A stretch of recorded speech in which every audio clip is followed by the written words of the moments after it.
then some. It's Alabama. That helps Jordan Jones grow as a young freshman, and also Cole Kelly out there still battling. Kelly has thrown it 42 times, completed 23 of them, ends up with 200 yards, touchdown and a pick.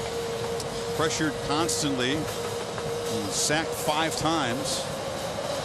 Quite a baptism, but he did show a lot of toughness and a lot of arm strength. Ruggs from the 5. And Ruggs knocked down at the 28-yard line. Take a break. 2:56 to play in Tuscaloosa.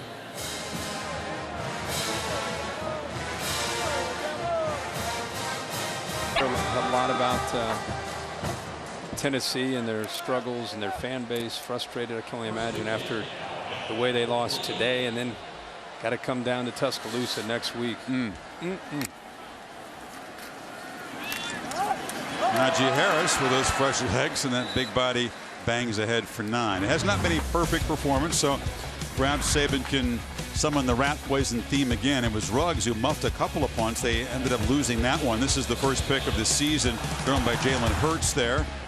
And then the personal foul, one of 3 major penalties on that last drive, with the Hogs kind of barging in the back door, so to speak, finding the end zone for the first time.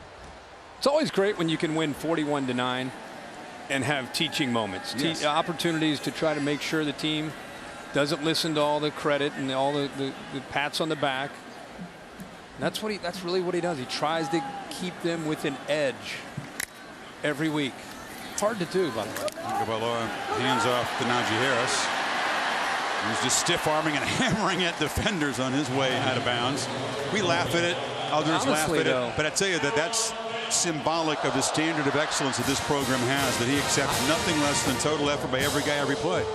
I really admire it because I think you and I live this sport, so you see teams from all over the country in every conference, and to do this from 2009 till 2017 and to have the consistency. Yeah, they've been beaten. They lost to Clemson last year in the championship, and they lose some games here and there, but it's just how he presses the buttons to make sure they stay with that edge, that kind of collective attitude where they don't let up. And that's what made him so frustrated last week, was they let up. They were flat against Texas A&M after they built up a lead, and that's the thing that really stood out to him that he didn't like.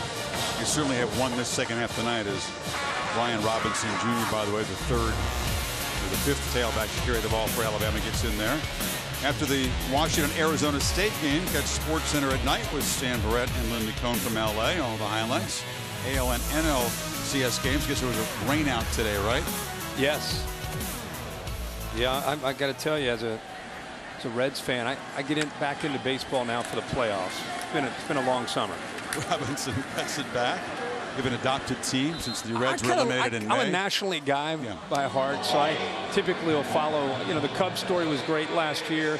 The Dodgers this year, I'm kind of an old traditionalist. I have no problem seeing the Dodgers do well. How cool would it be if we somehow stumbled into a Dodgers-Yankees? Although I don't know if that's going to happen. Astros look pretty good. I'm going to circle back to football for the last 22 seconds here, as the Tide will win for a 21st time against SEC competition. Going to make it 71 in a row over unranked opponents. That's approaching the longest streak ever. Arkansas back to work. Auburn, a tough assignment as they drop to 0-3 in the SEC.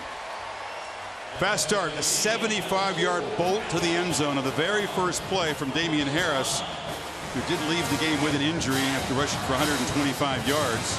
Hurts did throw a pick, but threw a touchdown pass, and they beat Arkansas 41-9. So, happy homecoming here in Tuscaloosa.